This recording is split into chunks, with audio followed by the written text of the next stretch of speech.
സങ്കീർത്തനങ്ങളുടെ പുസ്തകം 106-ാം അധ്യായം 15-ാം വാക്യം വായിക്കുന്നു. അവർ ചോദിച്ചത് അവിടുന്ന് അവർക്ക് കൊടുത്തു, എങ്കിലും അവരുടെ ഇടയിലേക്ക് മാരകരോഗം അയച്ചു. അവർ ചോദിച്ചത് അവിടുന്ന് അവർക്ക് കൊടുത്തു, എങ്കിലും അവരുടെ ഇടയിലേക്ക് മാരകരോഗം അയച്ചു. എന്തുകൊണ്ടാണ് ദൈവം അവർ ചോദിച്ചത് അവർക്ക് കൊടുത്തു, പക്ഷേ അതിനോടൊപ്പം തന്നെ മാരകരോഗം കൂടെ അയച്ചു എന്ന് പറയുന്നത്? സന്ദർഭം, ഈജിപ്തിൽ നിന്ന് ഈജിപ്തിൻ്റെ അടിമത്തം ഉപേക്ഷിച്ച് കളഞ്ഞ് മോശയോടൊപ്പം വരുന്ന ദൈവജനത്തിൻ്റെ മരുഭൂമിയിലെ യാത്രയാണ്.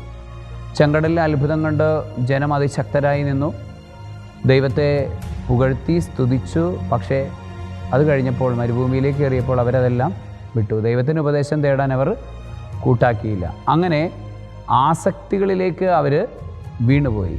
പിന്നെ ആസക്തികളോടുകൂടെയുള്ള പ്രാർത്ഥനകൾ, ആസക്തികളോടുകൂടെയുള്ള യാചനകൾ, ആസക്തികളോട് കൂടെ ഉള്ള ആത്മീയ ജീവിതമാണ് അവർ നയിച്ചത്.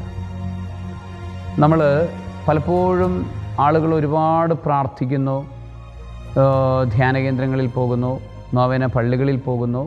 അങ്ങനെയൊക്കെ ചെയ്യുമ്പോഴും എന്തുകൊണ്ട് ആളുകൾക്ക് ഈ പ്രാർത്ഥനയ്ക്ക് ഉത്തരം ലഭിക്കുന്നില്ല? എന്തുകൊണ്ട് ഈ പ്രാർത്ഥനയുടെ പൂർണ്ണതയിലേക്ക് കർത്താവ് എത്രയോ കാരുണ്യവാനാണ്, അവിടുന്ന് നൽകുവാൻ, തൻ്റെ മക്കൾ ചോദിച്ചാൽ നൽകാൻ കാത്തു നിൽക്കുന്നവനാണ്, അങ്ങനെയുള്ളവനാണ് ദൈവം. അങ്ങനെയുള്ള ആ ദൈവത്തിൽ നിന്ന് എന്തുകൊണ്ട് അവർക്ക് ആ നന്മകൾ സാധിച്ചു കിട്ടുന്നില്ല? അല്ലെങ്കിൽ നന്മകൾ സ്വീകരിക്കുന്നതോടൊപ്പം തന്നെ തിന്മകളും സ്വീകരിക്കേണ്ടി വരുന്നത് എന്തുകൊണ്ട് എന്ന ചോദ്യത്തിൻ്റെ ഉത്തരമാണ് ഈ പറഞ്ഞിരിക്കുന്നത്. അവർ ആസക്തികളോടുകൂടെയാണ് ജീവിച്ചത്. ആസക്തികളോടുകൂടെ ജീവിക്കുമ്പോൾ അവർക്ക് ദൈവസന്നിധിയിൽ പ്രാർത്ഥിക്കുമ്പോൾ ആ പ്രാർത്ഥനയുടെ പൂർണ്ണതയിലേക്കെത്തി പ്രാർത്ഥിക്കാൻ അവർക്ക് സാധിക്കുന്നില്ല. അവർ ചോദിക്കുന്നതിന് ദൈവം കൊടുക്കും. പക്ഷേ അവരല്ല ചോദിച്ചത്, അവരുടെ ഉള്ളിലുള്ള ആസക്തികളാണ് ചോദിച്ചത്. പണത്തോട് താല്പര്യമുള്ളവൻ പണത്തിന് വേണ്ടി പ്രാർത്ഥിച്ചു. അഹങ്കാരിയായവൻ ഫെയിമുണ്ടാകുവാൻ, സൽപ്പേരിന് വേണ്ടി, നാട്ടുകാർ പുകഴ്ത്താൻ വേണ്ടി, തന്നെ ഒരു ദേവനാക്കി ചിത്രീകരിക്കാൻ വേണ്ടി വലിയ വലിയ കാര്യങ്ങൾ തൻ്റെ ജീവിതത്തിൽ സംഭവിക്കണമെന്ന് ആഗ്രഹിച്ചു.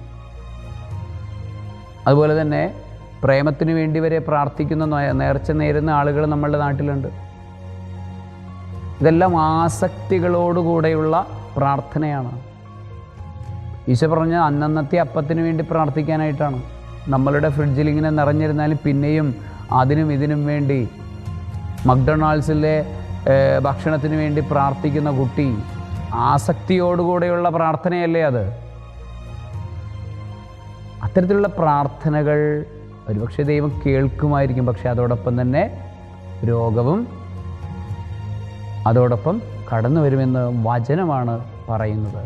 നമ്മുടെ പൂർവ്വപിതാക്കന്മാരുടെ കാലത്തിൽ പണ്ടല്ലേ എന്നൊന്നും പറഞ്ഞിട്ട് കാര്യമില്ല. പണ്ട് നടന്നത് തന്നെയാണ്. ദൈവത്തിനൊരു മാറ്റവുമില്ല, സ്പിരിറ്റിനൊരു മാറ്റവുമില്ല, പരിശുദ്ധാത്മാ പ്രവർത്തനങ്ങൾക്ക് മാറ്റമില്ല. അതുപോലെ തന്നെ അശുദ്ധാരൂപികളുടെ പ്രവർത്തനങ്ങൾക്കും മാറ്റമില്ല. അശുദ്ധാരൂപികളോട് ചേർന്നുകൊണ്ടുള്ള പ്രാർത്ഥനയാണ് ആസക്തികളുമായിട്ടുള്ള പ്രാർത്ഥന.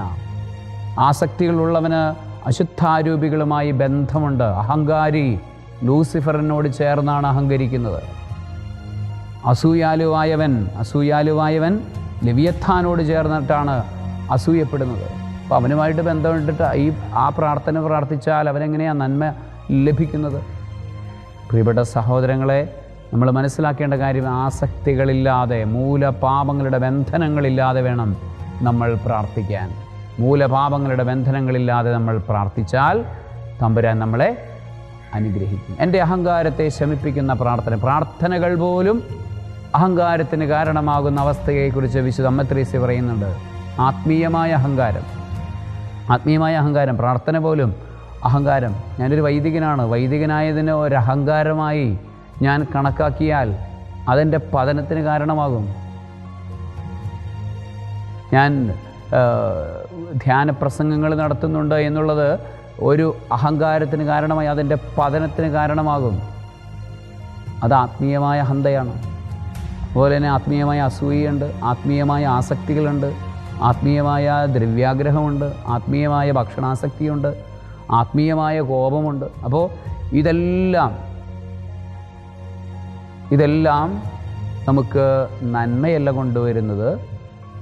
നന്മ കൊണ്ടുവരുമായിരിക്കും, നന്മയുടെ രൂപത്തിലുള്ള ഏതാനും ചെറിയ ചെറിയ കാര്യങ്ങൾ നമുക്ക് ലഭിക്കുമായിരിക്കും പ്രാർത്ഥനയ്ക്ക് ഉത്തരമായി. പക്ഷേ ആത്യന്തികമായി അതോടൊപ്പം തന്നെ രോഗങ്ങളും വീഴ്ചകളും കൊണ്ടുവരുമെന്ന് വചനം തന്നെ സാക്ഷ്യപ്പെടുന്നു.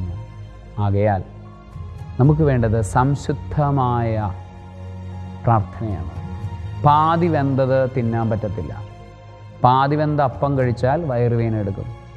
പാതി വെന്ത ചോറ് കഴിച്ചാൽ നമുക്ക് വയറുവേദന എടുക്കും എന്ന് പറയുന്നത് പോലെ ദൈവത്തിന് നിൻ്റെ പാതി വെന്തതൊന്നും വേണ്ട.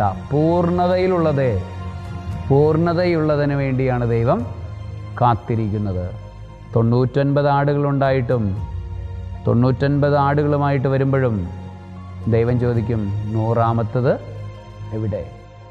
പോയി തേടി കണ്ടുപിടിക്കാൻ അവിടുന്ന് നമ്മളോട് പറയും.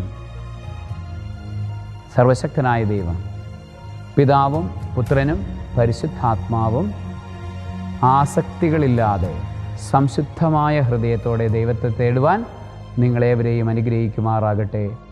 ആമേൻ.